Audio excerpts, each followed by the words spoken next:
Coronary atherosclerosis के बाद क्या हो रहा है, कोरोनरी एथेरोस्क्लेरोसिस की वजह से एंजाइना पेक्टोरिस हो रहा है।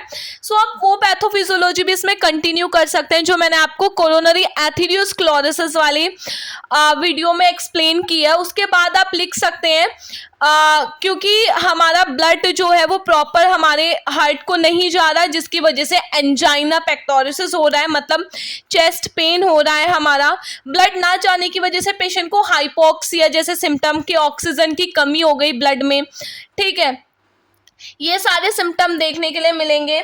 इसके अलावा हमें जब ऑक्सीजन की कमी हो गई तो फाइनली एंजाइना पेक्टोरिस देखने के लिए मिलता है। तो अगर हम थोड़ा सा स्मार्ट वर्क करें तो हमारा जो हमारा जो प्रोसेस होगा इसे पढ़ने का, हर डिजीज को पढ़ने का, वो थोड़ा सा इजी हो जाएगा। इसमें लिखा है कि प्रीडिस्पोजिंग फैक्टर्स की वजह से क्या होगा, ऑब्स्ट्रिक्शन होगा कोरोनरी आर्टरी में, ठीक है। कोरोनरी आर्टरी में ऑब्स्ट्रिक्शन कैसे हुआ था हमने प्रीवियस वीडियो में एक्सप्लेन कर दिया है, कोरोनरी एथेरोस्क्लेरोसिस।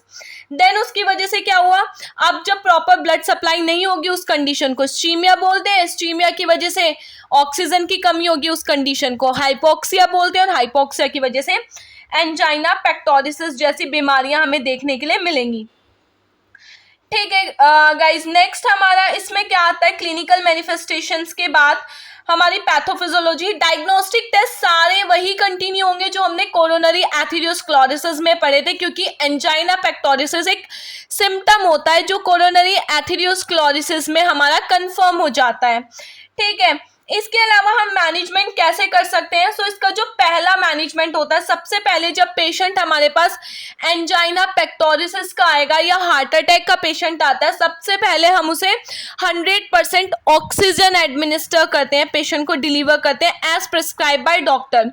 इसके अलावा हम क्या कर सकते हैं, पेशेंट को नाइट्रोग्लाइसिन दिया जाता है सबलिंगुअली।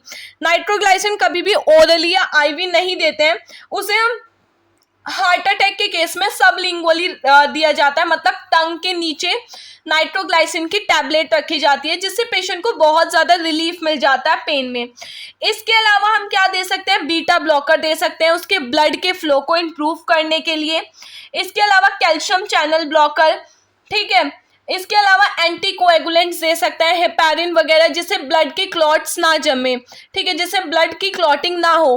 अगर हम मेडिकल मैनेजमेंट भी देखें तो हाइपरटेंशन से हमारा मेडिकल मैनेजमेंट कहीं ना कहीं सेम चलता हुआ आ रहा है, ठीक है। नेक्स्ट हम बात करेंगे इसके मैनेजमेंट के बाद, मेडिकल मैनेजमेंट के बाद we will move on the nursing management. हम क्या क्या नर्सिंग मैनेजमेंट कर सकते हैं, सो इसके जो डायग्नोसिस बनेंगे वो सेम बनेंगे। चेस्ट में पेन हो रहा है, so pain related to improper blood oxygen and nutrient supply to the heart. कैसे एविडेंस किया, पेशेंट के वर्बलाइजेशन से या फिर स्कोरिन पेन स्केल। इसके अलावा क्या हो रहा है, पेन के अलावा पेशेंट को ब्रीथिंग डिफिकल्टी हो रही है रिलेटेड टू चेस्ट टाइटनेस की वजह से, हैवीनेस की वजह से चेस्ट में। कैसे एविडेंस किया, एज एविडेंस बाय डिस्निया या पेशेंट वर्बलाइजेशन। इसके अलावा पेशेंट का न्यूट्रिशनल पैटर्न इम्बैलेंस हो रहा है, उस पर आप डायग्नोसिस बना सकते हैं। पेशेंट को एंजाइटी हो रही है, उस पर आप डायग्नोसिस बना सकते हैं। पेशेंट को नॉलेज डेफिशिट है, उसे डिजीज कंडीशंस के बारे में नहीं पता, उस पर आप डायग्नोसिस बना सकते हैं। सो आप नर्सिंग डायग्नोसिस कैसे फॉर्मुलेट करेंगे उसके एक सेपरेट वीडियो मैं अपलोड करूंगी और आपको बताऊंगी कि कैसे आप nursing diagnosis and care plan को फॉर्मुलेट कर सकते हैं। नेक्स्ट जो आता है हमारा, नेक्स्ट जो कंडीशन आती है हमारी, इसमें इंटरवेंशंस आते हैं हमारे, वो क्या क्या होंगे, एज अ नर्स हम क्या क्या करेंगे। सो सबसे पहले हमारे कुछ गोल्स होंगे, जिन गोल्स में क्या क्या इंक्लूड होगा कि पेशेंट को एंजाइना से ट्रीट करना है, प्रिवेंट करना एंजाइना से, उसकी एंजाइटी को रिड्यूस करना, पेशेंट को अवेयर करना डिजीज कंडीशन के बारे में, उसे कॉम्प्लिकेशंस के बारे में बताना पेशेंट को कैसे अपनी वो सेल्फ केयर कर सकता है। इंटरवेंशंस क्या क्या होंगे, अगर पेशेंट पेन के साथ आता है तो उसे इमीडिएटली उसके लिए एक्शंस लेना, ऑक्सीजन एडमिनिस्टर करना, पेशेंट को नाइट्रोग्लाइसिन देना, लेकिन हमेशा याद रखना है as prescribe by physician, doctor, हम खुद से कुछ नहीं करेंगे। इसके अलावा पेशेंट का हिस्ट्री कलेक्शन करना, उसका हेड टू टू एग्जामिनेशन करना, ठीक है। इसके अलावा पेशेंट की ईसीजी को कंडक्ट कराना, पेशेंट को सेमी फॉलोअर्स पोजीशन देना, जिससे उसकी ब्रीथिंग पैटर्न जो होगा वो इम्प्रूव हो सकता है हमारा, ठीक है। इसके अलावा और क्या क्या दे सकते हैं हमें एज अ नर्स, हमें पेशेंट से उसके एक्सपीरियंस के बारे में पूछना है, पेन कहाँ कहाँ हो रहा है, ये सारी चीज़ें पूछनी है, ठीक है। इसके अलावा हम क्या कर सकते हैं, इसके अलावा हम पेशेंट के वाइटल्स असेस कर सकते हैं, पेशेंट को ऑब्जर्व कर सकते हैं, ठीक है। इसके अलावा पेशेंट की जो ईसीजी चेंजेस होंगे, एसटी सेगमेंट एलिवेट होना, टी सेगमेंट का कम होना, ये सारी चीज़ें देख सकते हैं हम, ठीक है। और अगर कोई भी पेशेंट को कॉम्प्लिकेशन होती है तो हम डॉक्टर को इन्फॉर्म कर सकते हैं, ठीक है। तो ये सारे के सारे हमारे जो नर्सिंग मैनेजमेंट है वो इस एंजाइना पेक्टोरिस के सिम्टम में हम कर सकते हैं।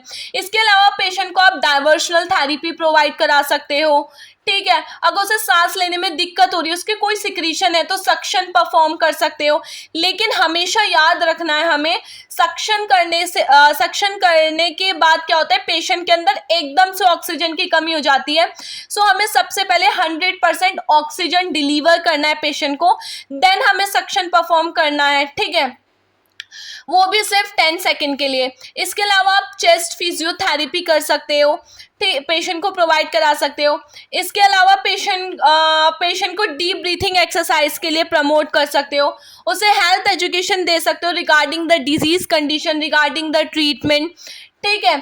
तो ये सारी चीज़ें, अगर पेशेंट किसी भी तरीके की बैड हैबिट को फॉलो कर रहा है, आप उसके बारे में उसे एक्सप्लेन कर सकते हो कि कैसे अगर वो अपनी बैड हैबिट छोड़ देगा तो कैसे उसकी जो हेल्थ होगी वो इम्प्रूव हो जाएगी। पेशेंट को रेगुलर एक्सरसाइज के लिए प्रमोट कर सकते हो, उसके वेट को मेंटेन करने के लिए प्रमोट कर सकते हो। ये सारे के सारे जो नर्सिंग मैनेजमेंट है हम दे सकते हैं, हम कर सकते हैं एज अ नर्स पेशेंट के लिए, ठीक है।